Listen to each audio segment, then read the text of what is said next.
Tricolores de toda a terra, está no ar o seu Resenha Express, a sua resenha de todos os dias. Eu sou o Quintela e você está no canal Resenha Tricolor 1912, o canal que não quer ser a sua voz, mas quer dar voz a você, torcedor do Fluminense.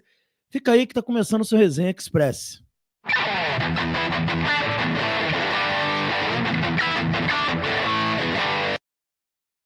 É isso aí, galera. Agora, em definitivo, o Resenha Express na sua tela, e a gente sempre pede para que não se esqueçam de se inscrever no canal. Ative o sininho das notificações, deixa o like. Fazendo isso, você diz que esse conteúdo é importante, que esse conteúdo é legal e nos ajuda a ir mais longe. Além disso, do lado do campo comentários no seu celular, se você arrastar o campo comentário para o lado, tem o hypar. Pô, hypa esse vídeo aí, nos ajude a ir mais longe, beleza? Dito isso, galera, vamos lá falar sobre as principais notícias do Fluminense de hoje. E a gente já inicia com uma notícia boa, né? Além da vitória de ontem, né? 4-1, o Fluminense venceu aí o Aparecidense, deu aí um salto importante, classificado na Copa do Brasil. Que pese a má atuação no primeiro tempo e o fato de ser um adversário fraco, o importante foi a vitória do Fluminense na partida de ontem, né? E então, além disso, uma notícia boa aqui para animar a nossa manhã é que Germancano, tá aí, ó, o nosso ídolo Germancano, um dos maiores ídolos da história do Fluminense, está de volta aos treinos, ó. Tá aí a imagem dele no Instagram que ele colocou. Você consegue ver claramente o Cano correndo em volta do campo, né? Fazendo treinamento de corrida aí, um trote aí em volta do campo. Então vocês estão vendo aí o Germancano, né? Ele está voltando, galera. Ainda não há uma previsão oficial para o retorno dele aos jogos. Tá aqui na matéria, tá falando sobre isso. Mas tudo indica que até semana que vem o jogador já vai estar recuperado e que vai poder estar à disposição do time já nos primeiros jogos do Mundial de Clubes, tá bom?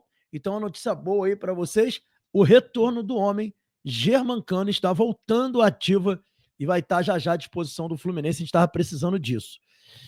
Galera, dando sequência aqui, vamos falar de futebol feminino, tá? O Fluminense ontem empatou com o Bragantino, lamentavelmente. O Fluminense vencia a partida e estava muito bem, né, no jogo, né? O Fluminense abriu o placar, né? Ainda no primeiro tempo contra o Bragantino empatou a partida. O Bragantino foi lá e empatou a partida. E o Fluminense continuou pressionando o Bragantino, fez o segundo gol que seria importantíssimo, porque o Bragantino está em sétimo, 2 pontos só à frente do Fluminense com 16 pontos, e o Fluminense está com 14.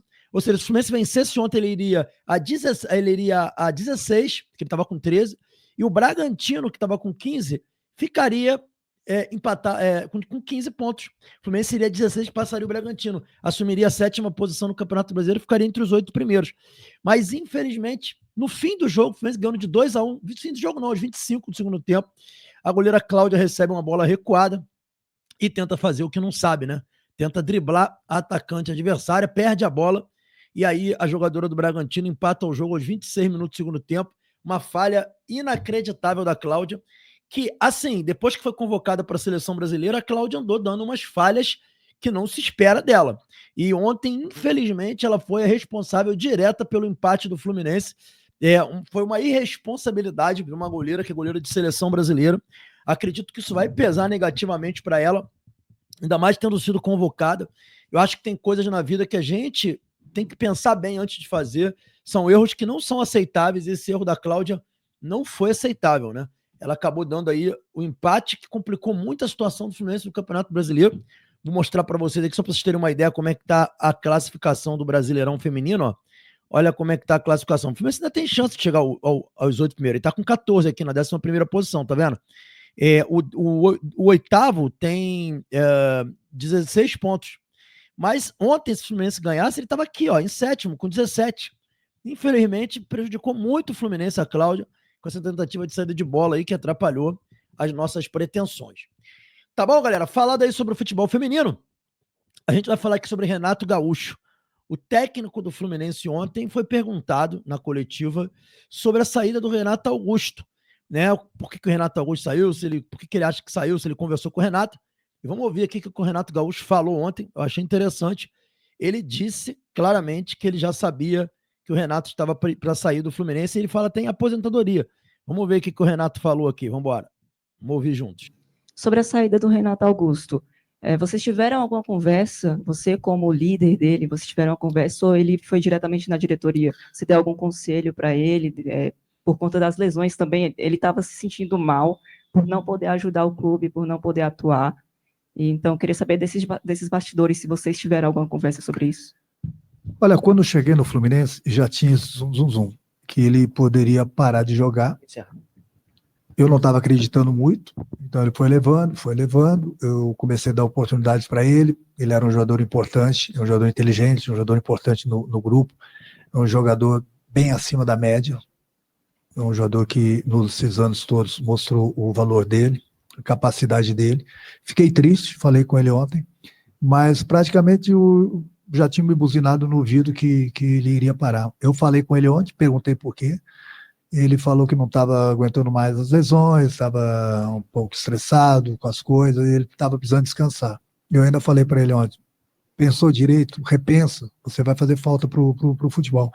Ele, não, pensei bastante, parei para pensar com a minha família e está decidido.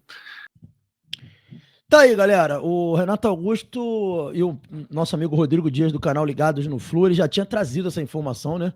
De que o Renato Augusto estava cansado com as contusões, estava tendo muitas contusões, estava exausto e que já tinha pedido praticamente para sair antes. O Mário havia o convencido de continuar e agora ele tomou essa decisão. O Renato tentou conversar com ele, mas o Renato já tinha ouvido que ele estava já para parar. Então, na verdade, o Renato Augusto, pelo visto, está se aposentando do futebol, né? Ele não está só saindo do Fluminense, ele está se aposentando do futebol. Praticamente o Renato Gaúcho, ele adiantou aqui que o jogador está se aposentando. Sucesso aí para o Renato Augusto nessa aposentadoria e quem sabe, parece que ele quer ser treinador, né? Que Deus aí abençoe ele aí. Parabéns pela carreira maravilhosa que ele teve. Infelizmente não foi bem no Fluminense, mas ele foi muito importante na Recopa, naquele pênalti que ele sofreu. Já se pagou ali e foi muito importante para o futebol. Disputou Copa do Mundo, foi um jogador muito relevante. Galera, como eu tinha trazido anteontem notícia, né? O Mário não está parado no mercado como a gente estava criticando e pensando, não. Eu mesmo fiz algumas críticas aqui à postura do presidente do Fluminense, que até agora nada fez em termos de Mundial de Clubes, não buscamos contratação, né? E é uma coisa que eu continuo aqui, critico aqui, porque eu acho que o Fluminense está demorando muito, deixando para fazer as coisas muito em cima da hora, mas a informação que eu obtive é que o Mário está em busca de um atacante, tá? E já está conversando com algumas pessoas, alguns representantes de atletas, né? Eu não consegui saber quem são esses representantes, senão traria aqui, obviamente, para vocês, mas o Mário está se movimentando aí no mercado, segundo informações que eu obtive, né? A informação que eu tive é que realmente a prioridade nesse momento do Fluminense, da gestão do Fluminense, é um centroavante. O Fluminense busca esse nome, né? Acredita que pode conseguir aí fechar um nome o quanto antes, né? E pensa nesse nome principalmente não só para o Mundial de Clubes, tá? O Fluminense não vai querer negociar jogador para vir para ajudar no Mundial de Clubes. Não, o Fluminense quer um jogador para vir e contribuir principalmente, segundo informações que eu obtive, com a temporada. Porque a gestão tem isso como definitivo, que o Fluminense precisa de um atacante para a temporada. Ele precisa de alguém para fazer a diferença na temporada. Essa é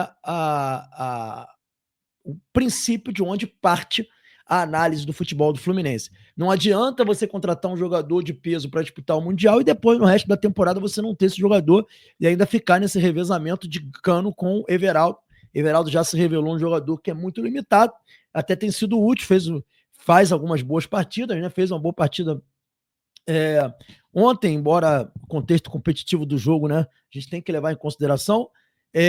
Então, mas não é um jogador que o Fluminense conta para ser ali o reserva imediato do Cano. O Fluminense quer mais, o Fluminense entende que precisa de um centroavante para ontem. Então, o Fluminense está sim à busca desse jogador para vir e resolver a vida do Fluminense para a sequência da temporada. Não adianta, e realmente não adianta. Vocês param para pensar, contrata um jogador para disputar o Mundial de Clubes, aí terminou o Mundial de Clubes e vai embora. A gente tem um Brasileirão pela frente, com jogos atrasados, precisando de resultados positivos. Então, assim, realmente eu acho que não pode ser esse o pensamento. Se vier, tem que vir para resolver a nossa vida. Eu acho que é assim que o Fluminense tem que pensar, e assim eu concordo. Então, pode ser que nos próximos dias alguma coisa aconteça aí, surja algum nome aí de contratado do Fluminense. Tá bom, galera? Esse foi o Resenha Express de hoje, durante a nossa programação diária aí de hoje, pode ser que surjam mais informações, surgindo mais informações, estaremos aqui. Saudações tricolores, fiquem com Deus e até a próxima. Valeu!